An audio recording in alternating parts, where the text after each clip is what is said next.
നന്ദി. എൻ്റെ പേര് ബീന, ഇതെൻ്റെ മകൾ ബോണിയ. ഞങ്ങൾ എറണാകുളം ഡിസ്ട്രിക്റ്റ് കാലടിയിൽ നിന്ന് വരുന്നു. 2019 ഞാൻ ആദ്യമായി ഉടമ്പടി എടുത്തത്. ആദ്യമൊന്നും ഉടമ്പടിയിലെ കാര്യങ്ങൾ ഞാൻ കൃത്യമായിട്ട് പാലിച്ചിരുന്നില്ല. പക്ഷേ എൻ്റെ മക്കളുടെ കാര്യങ്ങൾക്ക് തടസ്സം വന്നപ്പോഴാണ്, അമ്മ മാതാവിനോട് കൂടുതൽ അടുത്താലാണ് എൻ്റെ മക്കളുടെ കാര്യങ്ങൾക്ക് തീരുമാനമുണ്ടാവുള്ളൂ എന്നെനിക്ക് മനസ്സിലായി. അപ്പോഴാണ് ഞാൻ ഉടമ്പടിയിലെ കാര്യങ്ങൾ കൃത്യമായിട്ട് ശ്രദ്ധിക്കാൻ തുടങ്ങിയത്. ഉടമ്പടിയിലായിരിക്കുമ്പോൾ തന്നെ എൻ്റെ ഇളയ മകൾ +2 കഴിഞ്ഞ് IELTS വേണ്ടി ട്രൈ ചെയ്തുകൊണ്ടിരിക്കുകയായിരുന്നു. ഒത്തിരിയേറെ തടസ്സങ്ങൾ നേരിട്ടു. പക്ഷേ ഞാൻ മാതാവിനോട് ശക്തമായിട്ട് പ്രാർത്ഥിച്ചതിൻ്റെ ഫലമായി മകൾ IELTS പാസ്സാവുകയും അതിനുശേഷം ഫിനാൻഷ്യലി ഞങ്ങളെക്കൊണ്ട് ലോണിൻ്റെ കാര്യങ്ങളൊക്കെ ഭയങ്കര ബാക്കായിരുന്നു. അപ്പോൾ മാതാവിനോട് ഞാൻ നിരന്തരം പ്രാർത്ഥിച്ചു കൊണ്ടിരുന്നു. 2 വർഷക്കാലം ഇളയ മകളുടെ ലോണിൻ്റെ കാര്യത്തിന് വേണ്ടി ഞങ്ങൾ നടന്നു.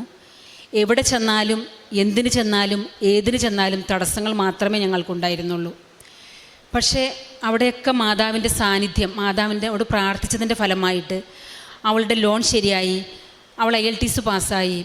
ഇന്നിപ്പോൾ അവൾ ഓസ്ട്രേലിയയിൽ പഠിച്ചുകൊണ്ടിരിക്കുകയാണ്. മെഡിസിന് മുമ്പുള്ള പ്രീ മെഡിസിൻ ചെയ്തുകൊണ്ടിരിക്കുകയാണ് എൻ്റെ ഇളയ മകൾ. ഇതെൻ്റെ മൂത്ത മകളാണ്. അവൾ +2 കഴിഞ്ഞപ്പോൾ മുതൽ അവൾക്ക് ഒരു ഡോക്ടർ ആവണമെന്ന് ഇവൾക്കും ഭയങ്കര ആഗ്രഹമായിരുന്നു. പക്ഷേ ഈ പറഞ്ഞ പോലെ ഫിനാൻഷ്യലി ഞങ്ങളെക്കൊണ്ട് ഒട്ടും MBBS എന്ന ഒരു എഡ്യൂക്കേഷനിലേക്ക് നീങ്ങാൻ ഞങ്ങളുടെ ഫാമിലി ഒട്ടും യോഗ്യതയില്ലായിരുന്നു. പക്ഷേ അവളുടെ ഏറ്റവും അടുത്ത ആഗ്രഹമായിരുന്നു എനിക്കൊരു ഡോക്ടർ ആവണം. +2 കഴിഞ്ഞ് ഞങ്ങൾ മെഡിക്കൽ റിലേറ്റഡ് ആയിട്ടുള്ളൊരു കോഴ്സിന് ചേർത്തു. അതിനുശേഷം അവൾ പറഞ്ഞു, മമ്മി പപ്പ എനിക്ക് ഡോക്ടർ ആവണം, എനിക്ക് MBBS പഠിച്ചേ പറ്റൂ. പക്ഷേ ഞങ്ങളുടെ മുമ്പിൽ ഒരു ഓപ്ഷനും ഉണ്ടായിരുന്നില്ല. ഞാൻ മാതാവിനോട് പറഞ്ഞു, അമ്മ മാതാവേ, മകളുടെ ആഗ്രഹം ഇളയ മകൾക്കും ഡോക്ടർ ആവണമെന്നാണ്, മൂത്ത മകൾക്കും ഡോക്ടർ ആവണമെന്നാണ് ആഗ്രഹം. ഞാൻ എൻ്റെ ആഗ്രഹങ്ങളും ആവശ്യങ്ങളും മാതാവിനോട് പറഞ്ഞു. ഇവളുടെ കാര്യങ്ങൾക്ക് വേണ്ടി ടോക്കൺ എടുക്കാൻ വന്നപ്പോൾ എനിക്ക് ഭയങ്കര തടസ്സങ്ങളായിരുന്നു. 2 പ്രാവശ്യം എൻ്റെ മക്കളുടെ കാര്യത്തിന് ഞാൻ പ്രാർത്ഥിച്ചു കൊണ്ടിരുന്ന സമയത്ത് 2 പ്രാവശ്യം എനിക്ക് മാതാവിൻ്റെ സാന്നിധ്യമുണ്ടായി. ഒരു പ്രാവശ്യം ഞാൻ ഇതുപോലെ പ്രാർത്ഥിച്ച് സങ്കടപ്പെട്ട് കിടക്കുന്ന സമയത്ത് ഒരു വെളുപ്പിന് ഏകദേശം എനിക്ക് തോന്നുന്നു ഒരു 3-4 മണി സമയമായിട്ടുണ്ടാവും എന്ന് എനിക്ക് തോന്നുന്നു. ഞാൻ ഉറങ്ങുകയായിരുന്നു. അപ്പോൾ എന്നെ ഒരു 3 പ്രാവശ്യം ഒരു മൂൾക്കം എനിക്ക് കേൾക്കാം. ഞാനങ്ങനെ പെട്ടെന്ന് കണ്ണ് തുറന്ന് നോക്കിയപ്പോൾ 3 പ്രാവശ്യം ഈ മൂൾക്കം എൻ്റെ ചെവിട്ടിൽ ഞാൻ കേൾക്കുകയാണ്, ഒരു മൂളൽ. 3-ാമത്തെ പ്രാവശ്യമാണ് ഞാൻ കണ്ണ് തുറക്കണേ. അപ്പോൾ എൻ്റെ കട്ടിലിനരികിൽ മാതാവ് നിൽക്കുന്നു. എനിക്ക് സന്തോഷമായി. അതായത് ഒരു കാപ്പിപ്പൊടി നിറത്തിലുള്ള ഉടുപ്പിട്ട് മാതാവിൻ്റെ അടുത്ത് വന്ന് ചിരിച്ചുകൊണ്ട് നിൽക്കുന്നു. അപ്പോൾ എനിക്ക് മനസ്സിലായി, എൻ്റെ സങ്കടങ്ങൾ മാതാവ് ഏറ്റെടുത്തിട്ടുണ്ട്, എൻ്റെ മക്കളുടെ കാര്യത്തിൽ മാതാവ് ഇടപെട്ടിട്ടുണ്ടെന്ന് എനിക്ക് മനസ്സിലായി. അങ്ങനെ ഇളയവളുടെ കാര്യങ്ങളെല്ലാം ഭംഗിയായി അവൾ ഓസ്ട്രേലിയക്ക് പോയി. പിന്നെയും എനിക്ക് മൂത്തവളുടെ കാര്യങ്ങൾക്ക് തടസ്സം. ഞാൻ നിരന്തരം പ്രാർത്ഥിച്ചുകൊണ്ടിരുന്നു. അപ്പോൾ ഇവളിവിടെ ഇല്ല, ഇവൾ സ്വിറ്റ്സർലൻഡിലായിരുന്നു. സ്വിറ്റ്സർലൻഡിലൊരു കോഴ്സ് ചെയ്തുകൊണ്ടിരിക്കുകയായിരുന്നു. ഇപ്പോൾ അവിടുത്തെ കോഴ്സ് കഴിഞ്ഞു. അപ്പോൾ ഞാൻ ഇവൾക്ക് വേണ്ടി മെഡിസിൻ്റെ കാര്യത്തിന് വേണ്ടി അച്ഛനെ കാണാൻ ടോക്കൺ എടുക്കാനായിട്ട്, ടോക്കൺ കിട്ടാൻ ഭയങ്കര തടസ്സങ്ങളായിരുന്നു. അപ്പോൾ മോൾ ഇവിടെ ഇല്ല, മോൾ സ്വിറ്റ്സർലൻഡിലാണ്. അപ്പോൾ ഞാൻ മാതാവിനോട് കരഞ്ഞ് പ്രാർത്ഥിച്ചു. ഒത്തിരി ഓട്ടം ഇതിക്കൂടെ ഓടി ഞാൻ ടോക്കൺ കിട്ടാൻ വേണ്ടി. അവസാനം എനിക്ക് എൻ്റെ പ്രാർത്ഥനയുടെ ശക്തി കൊണ്ട് എനിക്ക് ടോക്കൺ കിട്ടി. ഞാൻ ടോക്കൺ കിട്ടി ഓടി അലച്ച് ഇവിടെ വന്ന് മുട്ടുകുത്തി അമ്മ മാതാവേ എന്ന് വിളിച്ച് മാതാവിൻ്റെ മുഖത്തേക്ക് നോക്കിയപ്പോൾ മാതാവ് കണ്ണ് വെട്ടിച്ച് എന്നെ നോക്കുന്നതായിട്ട് എനിക്ക് അനുഭവപ്പെട്ടു. അപ്പോൾ എനിക്ക് തോന്നി, എനിക്ക് തോന്നുന്നതായിരിക്കുമെന്ന് എനിക്ക് തോന്നി. പക്ഷേ അല്ല, മുട്ടുവേദന ഉള്ളതുകൊണ്ട് ഞാൻ കൂടുതൽ നേരം മുട്ടുമ്പോൾ നിൽക്കാറില്ല. പക്ഷെ എനിക്ക് ആ സമയത്ത് ഭയങ്കര ഒരു ആഗ്രഹമായിരുന്നു, മാതാവ് എന്നെ നോക്കുകയാണല്ലോ, അതെനിക്ക് തോന്നുന്നതാണോ? അല്ല, ഞാൻ നോക്കിയപ്പോൾ മാതാവ് എന്നെ ഒരു കണ്ണ് വെട്ടിച്ച് എന്നെ തന്നെ മാതാവ് നോക്കിക്കൊണ്ടിരിക്കണം. അപ്പോൾ ഞാൻ അത്രയും ഓട്ടം മകൾക്ക് ടോക്കൺ കിട്ടാൻ വേണ്ടി ഞാൻ മാതാവിനോട് കരഞ്ഞ് പ്രാർത്ഥിച്ച് ഞാൻ ഓടിയായിരുന്നു. ലാസ്റ്റാണ് എനിക്ക് ടോക്കൺ കിട്ടിയത്. ആ ടോക്കൺ കിട്ടി ഇവിടെ നിൽക്കുന്ന നേരത്താണ് മാതാവ് എന്നെ കണ്ണ് വെട്ടിച്ച് നോക്കുന്നതായിട്ട് എനിക്ക് തോന്നിയത്.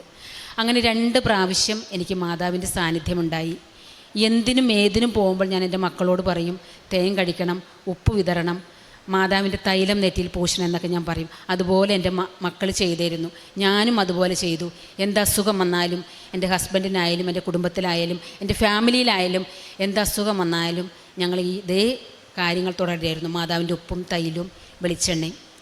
സോ ഞാൻ വളരെ ഹാപ്പി ആയിട്ടാണ് ഇവിടെ നിൽക്കണേ. എൻ്റെ മകൾ ഇന്നൊരു MBBS സ്റ്റുഡൻ്റാണ്. ഇത്രയേറെ അനുഗ്രഹങ്ങൾ തന്ന അമ്മ മാതാവിന് ഈശോയ്ക്കും ഇനിയും അനുഗ്രഹങ്ങൾ എൻ്റെ കുടുംബത്തിലേക്ക് വർഷിക്കും എന്ന പ്രത്യാശയോടെ ഒത്തിരിയേറെ അനുഗ്രഹങ്ങൾ തന്ന ഈശോയ്ക്കും അമ്മയ്ക്കും 1000 നന്ദി. എൻ്റെ മകൾക്ക് ഒത്തിരിയേറെ കാര്യങ്ങൾ സാക്ഷ്യങ്ങൾ പറയാനുണ്ട്. ഞാൻ മകൾക്ക് മൈക്ക് കൈമാറാണ്. ആദ്യമായി തന്നെ കൃപാസന മാതാവിനും ഈശോയ്ക്കും ഒരുപാട് നന്ദി പറയാണ്. ഇപ്പം മമ്മി പറഞ്ഞ പോലെ തന്നെ എന്നെ സംബന്ധിച്ചൊരു ഡോക്ടറാകാമെന്നാണ് എൻ്റെ ഒരു അംബീഷനായിരുന്നു. ഒരു കാരണവശാലും അതിന് പറ്റിയൊരു സിറ്റുവേഷൻ ആയിരുന്നില്ല. രണ്ടുപേരും, അതായത് എൻ്റെ ഒരു അനിയത്തിയും കൂടെ ഉണ്ട്, രണ്ടുപേർക്കും മെഡിസിൻ ചെയ്യണമെന്നായിരുന്നു. അപ്പോൾ മിഡിൽ ക്ലാസ് ഒരു ഫാമിലിയെ സംബന്ധിച്ച് 2 കുട്ടികളെ മെഡിസിൻ പഠിപ്പിക്കുക എന്ന് പറഞ്ഞത് ഒരിക്കലും പറ്റില്ല. ഞാൻ എൻ്റെ പപ്പോട് പറഞ്ഞപ്പോൾ പപ്പ പറഞ്ഞു, നീ എന്താണ് പറയുന്നത്, ഈ 2 പേരെ മെഡിസിൻ പഠിപ്പിക്കുക എന്ന് പറഞ്ഞാൽ എത്ര കോടികളാവും, നീ എന്ത് കണ്ടിട്ടാണ് ഈ പറയുന്നതാണ്. അപ്പം ഞാൻ ഓർത്ത് ഇവരെ സങ്കടപ്പെടുത്താതെ ഞാൻ ഓർത്തു ഓക്കെ, ഞാൻ ഇവിടെ വന്ന് പ്രാർത്ഥിച്ചു, മാതാവിൻ്റെ അടുത്ത് പറഞ്ഞു. അപ്പോൾ പപ്പ പറഞ്ഞു, ഒരു കോഴ്സ് എടുക്കാം, മെഡിക്കൽ കോഴ്സ് എടുത്താൽ നീ പുറത്ത് പോകാമെന്നോ, എന്നിട്ട് നിൻ്റെ കാര്യങ്ങൾ നീ സെറ്റിൽഡ് ആക്കാൻ നോക്ക്, MBBS പിടിച്ചുകൊണ്ടിരിക്കാതെ എന്ന് പറഞ്ഞു. അപ്പോൾ ഞാൻ ഓർത്തു ഓക്കെ, പപ്പയും മമ്മിയെ സങ്കടപ്പെടുത്താമെന്ന് പറഞ്ഞത് എന്നെ സംബന്ധിച്ചൊരു വലിയ കാര്യമാണ്. പക്ഷെ ഞാനിവിടെ വന്നിട്ട് മാതാവിനോട് പറഞ്ഞു, ഞാൻ പപ്പയും മമ്മിയെ സങ്കടപ്പെടുത്തുന്നില്ല, അവരുടെ ഇഷ്ടം പോലെ ഞാൻ ചെയ്യാണ്. പക്ഷേ എൻ്റെ ഉള്ളിൽ ഇങ്ങനെ ഒരു ആഗ്രഹമുണ്ട്, എൻ്റെ മാതാവ് എനിക്ക് നടത്തി തരണം എന്ന് പറഞ്ഞിട്ട് ഞാൻ ഇവിടുന്ന് പോയപ്പോൾ മാതാവിനെ തിരിഞ്ഞു നോക്കി കണ്ണ് നിറഞ്ഞാണ് പോയത്. ഇതാണ് എൻ്റെ ആഗ്രഹം. പക്ഷേ എന്താണ്, എൻ്റെ പപ്പയും മമ്മി പറഞ്ഞു എൻ്റെ അടുത്ത്, ഇതിനുള്ള സിറ്റുവേഷൻ എനിക്കില്ല, നീ ഞങ്ങൾ പറയും പോലെ കേൾക്കണം. അപ്പോൾ ഞാൻ ഇവർ പറയും പോലെ കേട്ട് ഞാൻ പോയി. പക്ഷെ ഞാൻ പുറത്ത് ചെന്നിട്ടും അതിനുവേണ്ടി ഞാൻ കഠിനമായിട്ട് ഞാൻ പരിശ്രമിച്ചു. കഠിനമായിട്ടെന്ന് പറഞ്ഞു കഴിഞ്ഞാൽ കഠിനമായിട്ട് ഇവിടെ നിന്ന് മമ്മീനെയും കൂടി ഞാൻ പത്രം അവിടോട്ടേക്ക് കൊറിയർ ചെയ്യിപ്പിക്കും. എന്നിട്ട് അവിടെ ഫോറിനേഴ്സിന് എല്ലാവർക്കും കൊടുക്കും.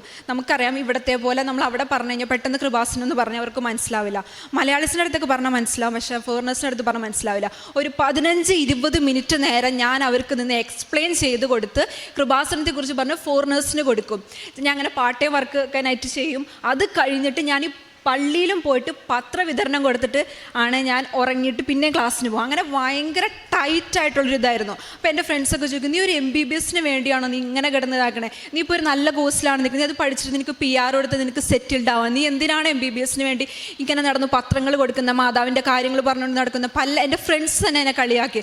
കുറച്ചൊന്ന് പപ്പ തന്നെ എന്നോട് ചോദിക്കാൻ തുടങ്ങി, മതി നീ നിർത്ത് MBBS, നീ ഓൾറെഡി നീ പുറത്താണ്, നീ നിൻ്റെ കാര്യങ്ങൾ പ്രൊസീഡ് ചെയ്യാൻ നോക്ക്. പക്ഷെ ഞാൻ മാതാവിൻ്റെ അടുത്ത് കരഞ്ഞു പ്രാർത്ഥിച്ചു.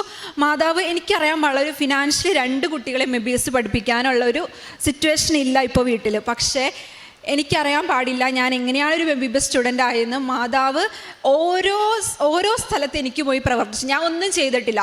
എൻ്റെ അനിയത്തി കുറച്ചുകൂടി ഹാർഡ് വർക്ക് ചെയ്തിട്ടുണ്ട്, പക്ഷെ ഞാൻ പോയപ്പോൾ ഞാൻ ഒന്നുകൂടി ഹാർഡ് വർക്ക് ചെയ്തില്ല. പക്ഷെ ഞാൻ ഇവിടുന്ന് പോയപ്പോൾ മാതാവിൻ്റെ അടുത്ത് പറഞ്ഞിട്ട് പോയി, എൻ്റെ ആഗ്രഹം ഇതാണ്, പക്ഷേ അതിനുള്ള സിറ്റുവേഷൻ ഇല്ല, ഞാൻ എൻ്റെ പപ്പയുടെ മമ്മിയുടെ ഇഷ്ടത്തിന് വേണ്ടി പോവാണ്, പക്ഷേ എനിക്ക് MBBS എടുക്കണം, എനിക്കൊരു ഡോക്ടർ ആവണം എന്നായിരുന്നു എൻ്റെ ഇത്. അതുപോലെ തന്നെ ഞാൻ കാരുണ്യ പ്രവർത്തികൾ, ഞാൻ അവിടെ കെയർ ഹോംസിൽ പോയിട്ട് ഞാൻ അവരുടെ ഒപ്പം സ്പെൻഡ് ചെയ്യും ടൈം. ചിലപ്പോൾ എൻ്റെ ക്ലാസ്സൊക്കെ ഞാൻ കട്ട് ചെയ്തിട്ട് സ്പെൻഡ് ചെയ്യും. എല്ലാവരും എന്നെ വഴിക്കുറയും, ടീച്ചേഴ്സ് വഴിക്കുറയും, നീ ക്ലാസ് കട്ട് ചെയ്ത് കെയർ ഹോമിൽ പോയിട്ട് നിന്ന് സ്പെൻഡ് ചെയ്യേണ്ട എന്താവശ്യമാണോ ഉള്ളത്. പക്ഷെ എൻ്റെ ഒരു ലക്ഷ്യത, ഞാൻ മാതാവിനോട് രാത്രി കരഞ്ഞ് പ്രാർത്ഥിക്കും, ഇങ്ങനെ സ്പെൻഡ് ചെയ്യും. അത് കഴിഞ്ഞ് ഞാൻ ഓട്ടോമാറ്റിക്കലി ഞാൻ കുറച്ച് കഴിഞ്ഞപ്പോൾ എനിക്ക് എന്നെ മടുപ്പ് തോന്നി, എന്താണിത് കിട്ടുന്നില്ല, എക്സാംസുകൾ എഴുതുന്നു, എൻട്രൻസുകൾ എഴുതുന്നു, 1-2 മാർക്കിന് പോവും, വീണ്ടും എഴുതുന്നു, വീണ്ടും പോകും, ഞാൻ തന്നെ ബാക്കോട്ട് വരാൻ തുടങ്ങി. പക്ഷേ അറിയില്ല, പക്ഷെ മാതാവ് എനിക്ക് തോന്നുന്നു അപ്പോഴാണ് എൻ്റെ സമയം, ഇപ്പോഴായിരുന്നില്ല. ഞാൻ പറഞ്ഞത് ഇപ്പോഴാണ് എൻ്റെ സമയം, അപ്പോഴായിരുന്നില്ല. അപ്പോൾ മാതാവ് അത് കറക്റ്റായിട്ട് പ്രവർത്തിച്ച് എനിക്ക് എൻ്റെ കോളേജിൽ നിന്ന്, ഞാൻ കുറച്ച് മുമ്പ് ഇതായിരുന്നു, എൻ്റെ അടുത്ത് അവർക്ക് എക്സാം എഴുതാൻ പറഞ്ഞു. ഞാൻ വീണ്ടും എനിക്കിങ്ങനെ മെയിൽ വന്നുകൊണ്ടിരുന്നു കോളേജിൽ നിന്ന്. ഞാൻ അങ്ങോട്ട് മെയിൽ അയച്ചില്ല, ഞാൻ എക്സാമുകൾ എഴുതി, എൻട്രൻസുകൾ എഴുതി, എല്ലാം പാസ്സായി. ഞാൻ MBBS കയറി. ഞാൻ ഒരു MBBS സ്റ്റുഡൻ്റാണ്. 2 പേര് MBBS, ഇപ്പോൾ ഞങ്ങളുടെ അയൽവാസികളോടും എല്ലാവരോടും പറഞ്ഞു, 2 പേര് MBBS പഠിപ്പിക്കാനുള്ള ഫിനാൻഷ്യൽ ബാക്ക്ഗ്രൗണ്ട് എവിടെ നിന്നാണെന്ന് ചോദിക്കും. പക്ഷേ എനിക്കറിയില്ല, ഞാൻ MBBS സ്റ്റുഡൻ്റാണ്, ഞാൻ പഠിക്കുന്നു. അപ്പോൾ എൻ്റെ കൈകളിലൂടെ ഒരുപാട് പേരെ ശുശ്രൂഷിക്കാനും ഭാവിയിലൊരു നല്ല ഡോക്ടറായിട്ട് മാതാവിൻ്റെ മുന്നിൽ വന്ന് ഇനിയും സാക്ഷ്യങ്ങൾ പറയാനുള്ള എല്ലാ അനുഗ്രഹങ്ങളും എനിക്ക് തരട്ടെ എന്ന് ഞാൻ പ്രാർത്ഥിക്കുകയാണ്. ഇത്ര അനുഗ്രഹങ്ങൾ എനിക്ക് തന്ന കൃപാസന മാതാവിനും ഈശോയ്ക്കും ഒരുപാട് നന്ദി.